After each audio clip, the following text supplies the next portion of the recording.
Polarities on transitions in the music of Thailand. Another reason why. Yeah.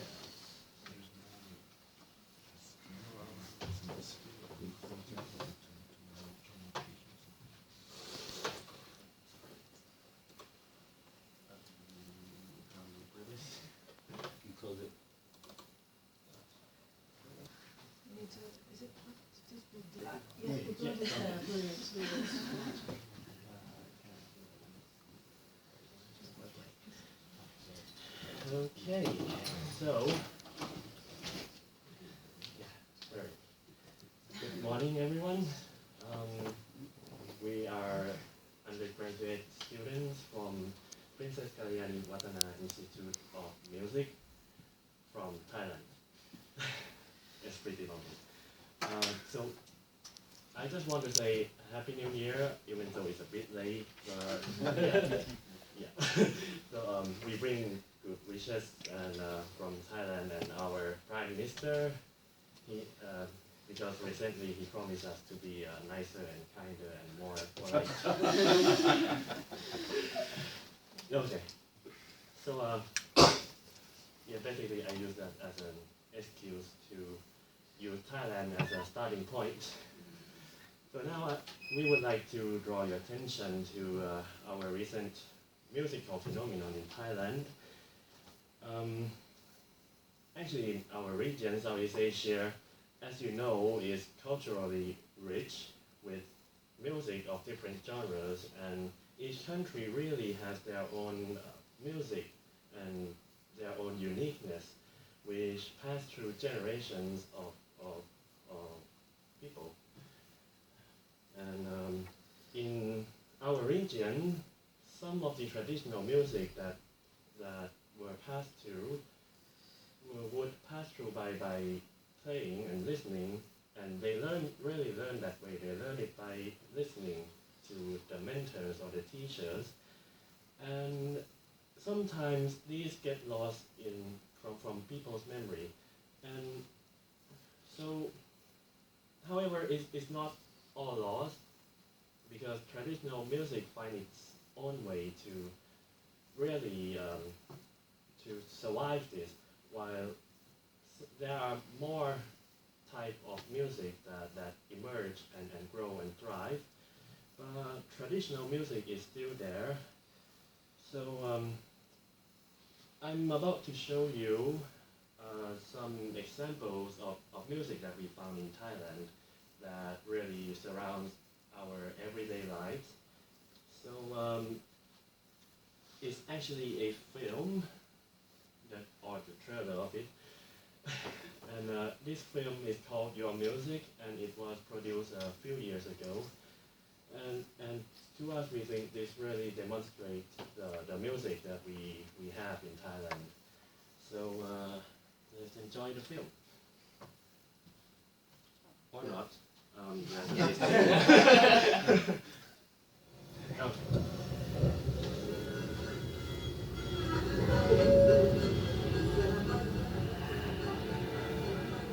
โลกมันต้องมีดนตรีหลายๆแนวอะเมืองไทยมันไม่ควรมีดนตรีแบบเดียวก็คืออันนั้นอาจจะขายกันระเบิดเถิงก็แล้วแต่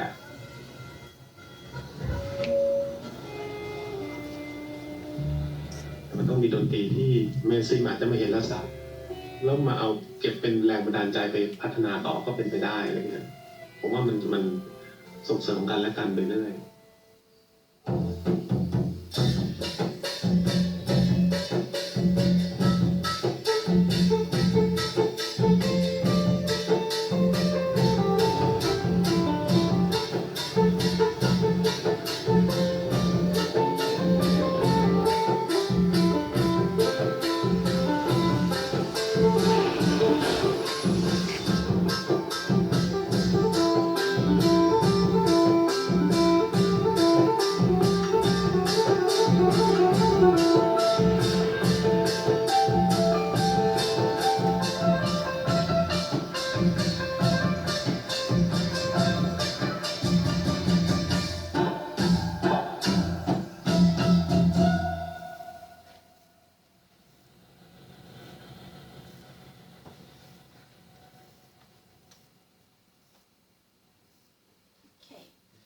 Our next example would be how our local music develops its interpretation and presentation. Instead of a concert which people can go to, performance that had to have an opening or an overture and an ending is turned into an installation in which people can visit, listen, spend time, explore, and experience both historically and musically at the same time. What you're seeing on the projector now is a project called Molambas, which did what I just explained. At the same time, traditional music also tries to find its new representation. Many performers start to present their music using new costumes, new arrangements, new interpretations, new media, or combining other musical cultures in their performance. We're not saying this is a good or a bad thing, but just to demonstrate to you how rich the musical experience has been in the last decade. Musicians enjoying their freedom in creativity, and they create all these possibilities for us to enjoy. In the next example, we would like to focus on the last year's phenomenon, which many of you might know about. The whole year of 2017 is the year we were officially mourning our former king. Since the passing of King Rama IX, performance activities are asked to be played in limited numbers due to the nature of the mourning period and the beliefs in Buddhism.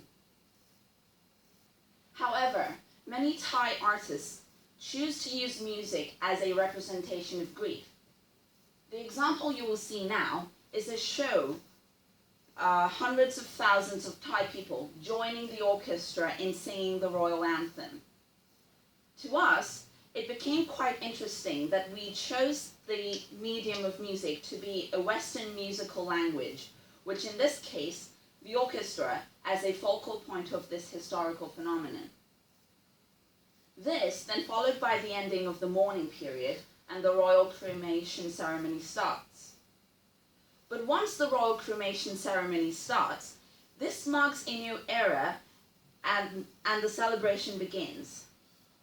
In this celebration, 3 main stages of performance are presented at the same time.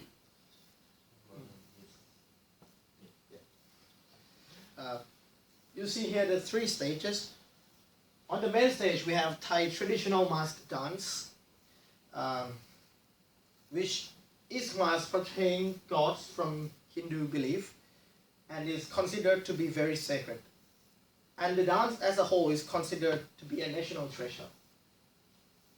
Next, please. And the next one, we have the puppet stage, which is also another Thai traditional performance, and is also considered to be a national treasure. And on the third stage, we have the orchestra with the chorus. And of course, we also have a ballet performing the king's composition in a style of a Viennese waltz. But the fascinating thing is that these 3 stages are actually facing each other. So we have the mask here, we have the puppet here, and the orchestra here with the audience in the middle. This is a panorama picture. And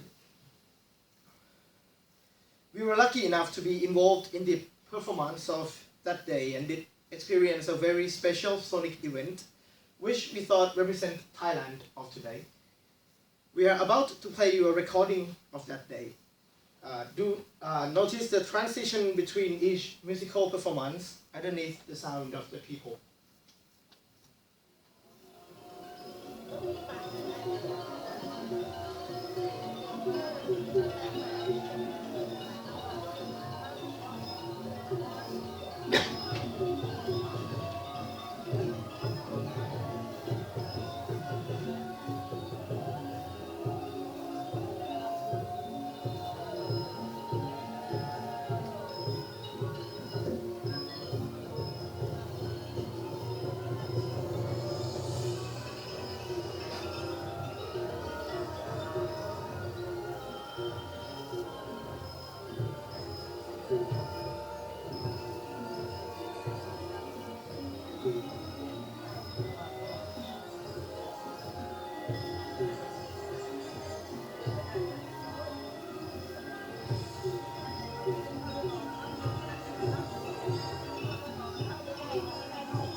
at the beginning you might have heard traditional singing and traditional music.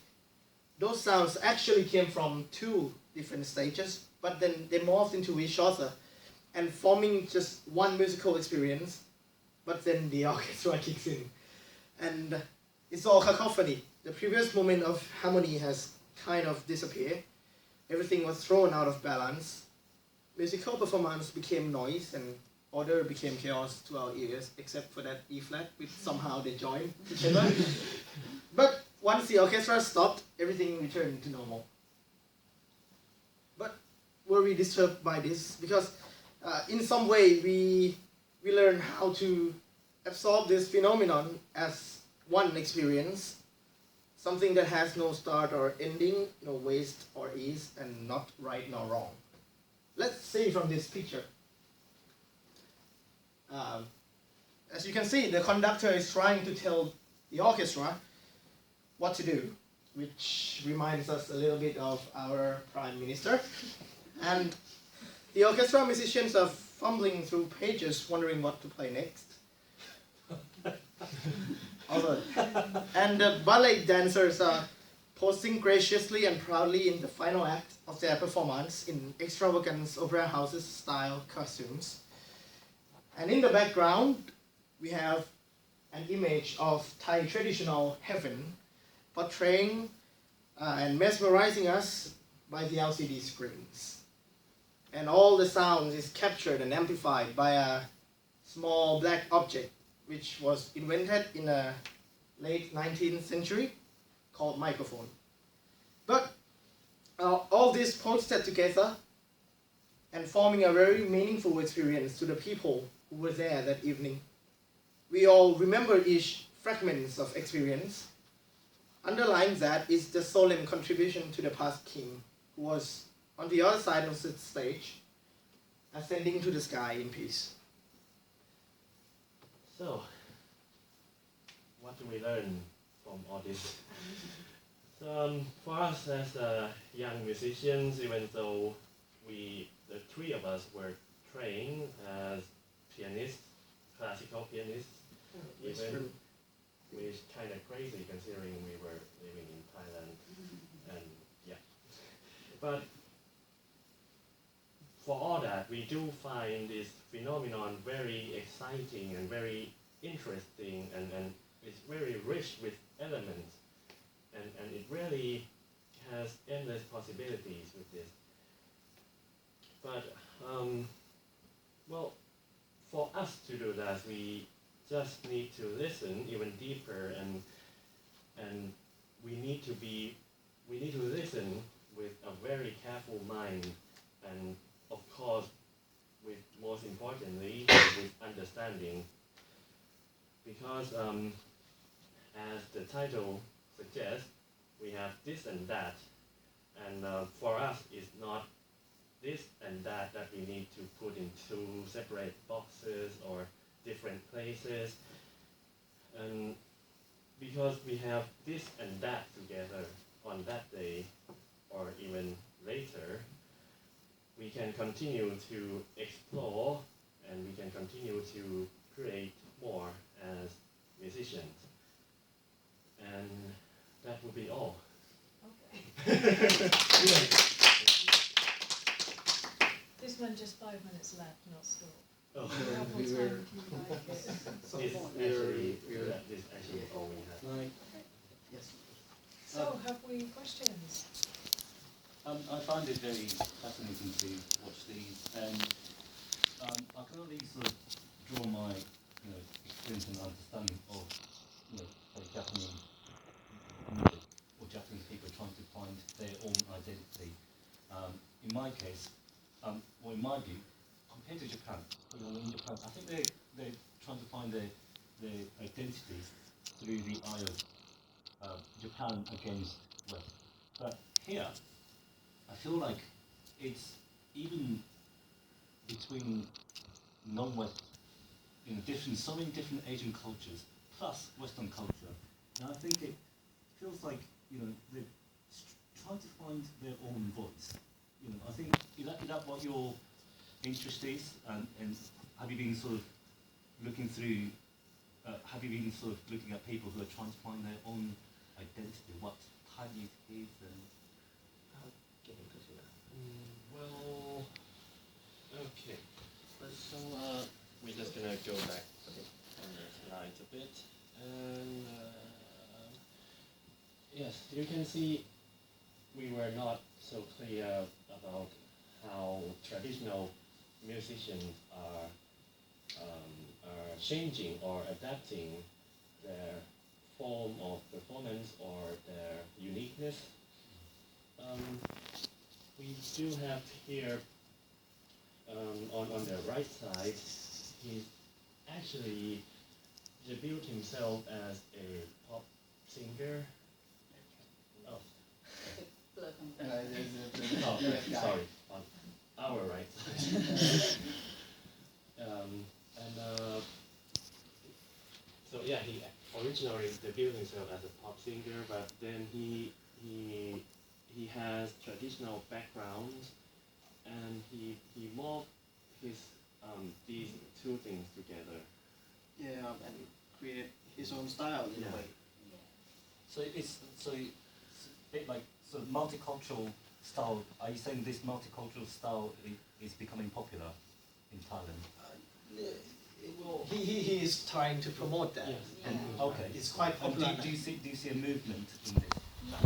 We do actually, and it's growing a lot. It's becoming very successful. He actually debuted like a couple of years ago, and it's a very big thing in Thailand now. A lot of people are listening to more people are listening to traditional music than before.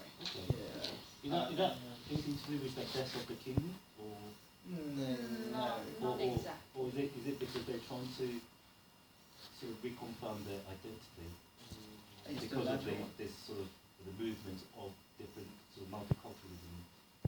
Well, Is the latter one, I think. I think a part that the thing that played some big part is that in the royal cremation day, people were exposed to the music they're not really used to listen, and yeah, Not only people, but us too.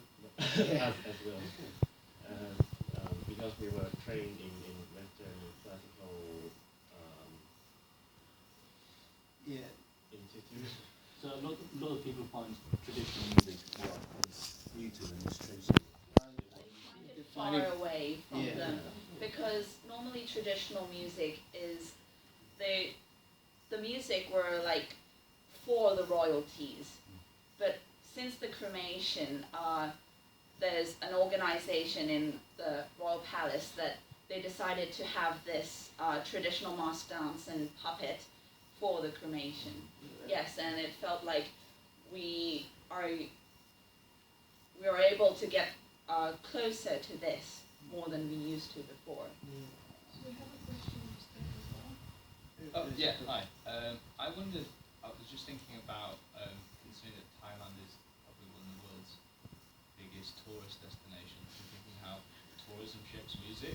You know, for example, I don't know, or like the Caribbean is a really good example of like music being repackaged and represented to tourists in ways that like distort and transform the way local musicians play. And I wondered how did the dynamics of that play out in Thailand? There are, like you say, there are a lot of tourists, and most of them are from the West. So mostly the music played in like in the shopping mall or some public spaces are the pop music of the West. But so that kind of why our traditional thing were fading from people's memories. I think the more music is often a part of tourism. Yes. You know, and by that I mean what's presented as traditional music. So is traditional music not presented as part of some sort of like holistic tourism experience? This is the kind of thing that often happens, even if it's not the kind of traditional music that people actually listen to locally. Does that happen? that's not really what happened because, well, interestingly enough, where the tourist destinations are mostly temples and if not to the nature. So we don't really play music in the temple. So traditional music is not really affected by the tourists. So yeah, that's mostly the reason why. And nowadays, most Thai people, not every Thai people play traditional music. We also play Western music and many diverse variety kind of music. I'm interested in the concert tradition, if there is one. You mentioned early in your talk that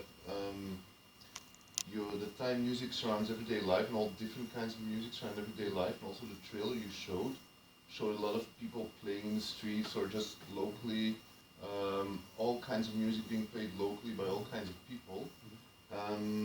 And then at the end you showed the 3 stages, just playing music simultaneously.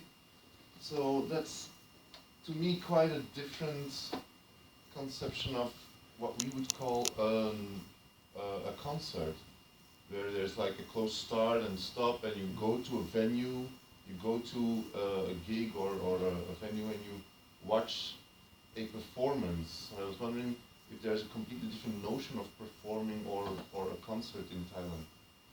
Well, usually we do, but this is a very special case because it's, as I said, this is not the royal cremation, but it's the ceremony of the royal cremation. Yeah. So it's 2 different events that happen on the same place. The royal cremation ceremony, this one is traditionally we don't have the orchestra. We only have the Thai traditional band, or yes, and this is the first time they added the orchestra in. And by the way, we forgot to mention that this